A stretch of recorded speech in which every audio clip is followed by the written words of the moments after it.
Hey, hello.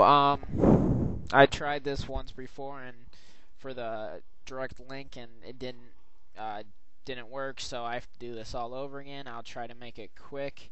Um, First of all, I have to point out that a source that skeptics and atheists are looking for, proof outside the Bible, um, of people who were with Jesus, who were living at the time he lived, who would have met him, who would have had first-hand accounts of it, and who could not have, been altered. That is how we use. That's kind of a scientific method of of preserving historical facts. Um, and I will start out with 35 seconds into it. You put a verse from Justin Martyr, and it does come from outside the Bible, but he was a real big. But here, let me start with this. Justin the Martyr, also Justin the Martyr, Justin of Caesarea. Can't pronounce that. Justin the Prophet. Okay, it was outside the Bible. First of all, he lived 100 to 165, so that's 67 years after Jesus lived, and that means that the books have already been written, the myths and stories are already going around. That can't really count because of that. Um, and here, the parts that you were quoting on the resurrection, I believe. The fragments of the work on the resurrection began with the insertion that the truth and God, the author of the truth, need no witness, but that as a succession to the weakness of men, it is necessary to give arguments to convince those who gainsay it. Well, I'm simply saying, well, this is the word of God, and he doesn't need any witness. Doesn't really work when there's for a skeptic and when there's proof otherwise.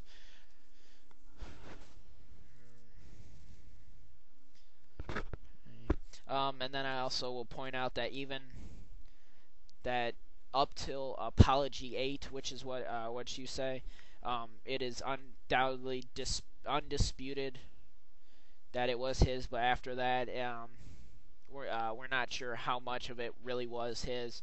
Um, Quote the taxation, and there's a contradiction that it makes. I found a website. I'll give it to those who want to see it. I'll send it to you. Just PM me. At 1 minute, she talks about Tacitus or Tacitus. Tacitus. Sorry. Once again, he was born after Jesus. He was born 56 to 117. He would have been born after the stories have been around for a while. I have the quote. I found the entire quote, and I'm glad that you paraphrased it because it's quite long. Okay, then you quote the Jewish stuff, whatever that was. The Shabbath 104b. I found it. It translated to R. Shimon ben Azia said, "I found book of genealogies in Jerusalem, and in it is written, the man Plony is a bastard." Hey, I found a website where they dispute the claim that was Jesus. The Mishnah was most likely referring to a famous person, and due to lack of any practical ramifications, the name was left out by the compilers of the Mishnah. Plony is a biblical term used similar to John Doe of today. It goes on there a little more, adding a couple arguments. If you want it, I'll send it to somebody, or I'll send it to you, or send it to somebody. Next, you had Sanhedrin 106a. Our Yochana said, in the beginning a prophet, in the end a sorcerer. Rav Papa said, as people say, she was the descendant of princes and rulers. She played the harlot with carpenters. He also had this disputed with this, had a couple arguments with this. That this is a common distortion, that references in the Talmud to Balaam are really veiled references to Jesus. Um, he goes on to that, but Bauman is not a Talmudic code word for Jesus. Therefore, the passage above is referring solely to Bauman and not to Jesus.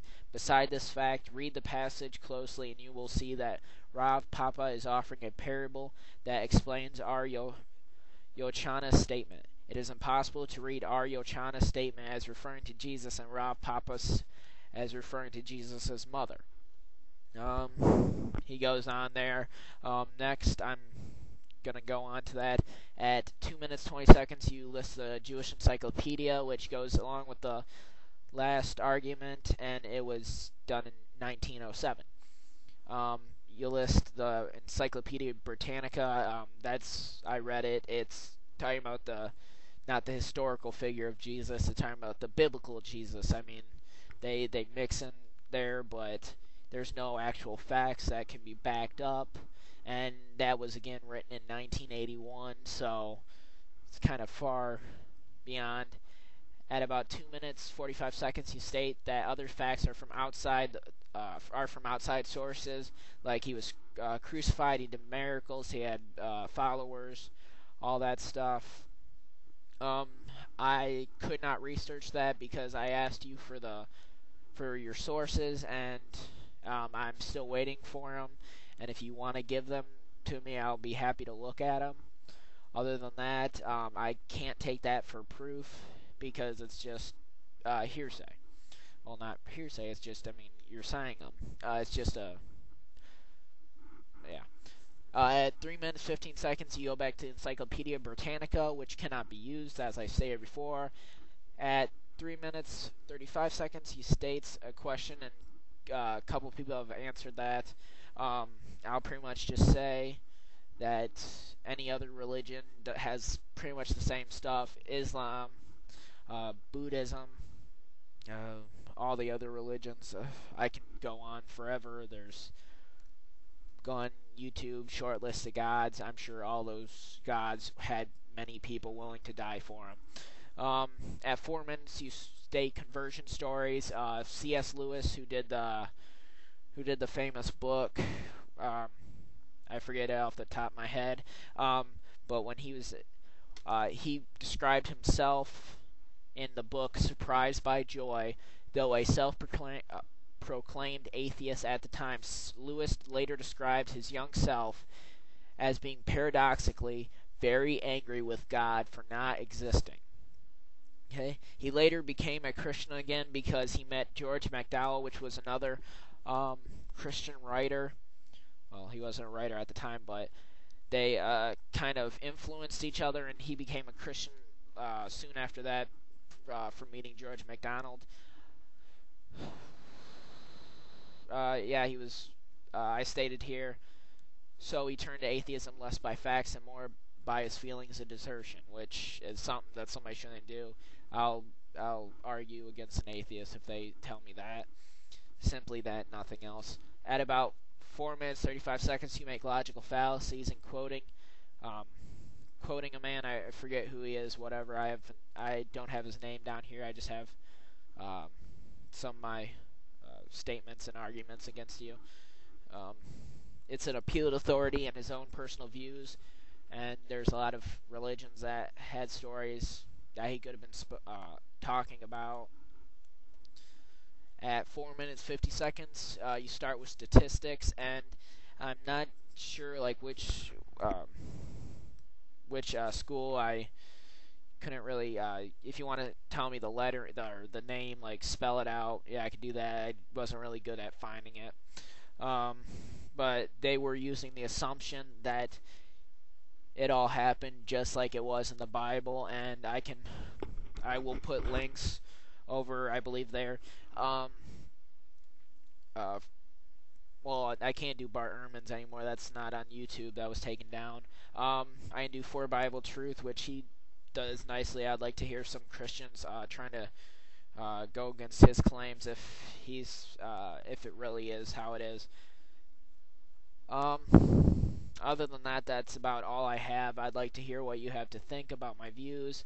I hope this has not gone on too long, and I've got work soon, so bye.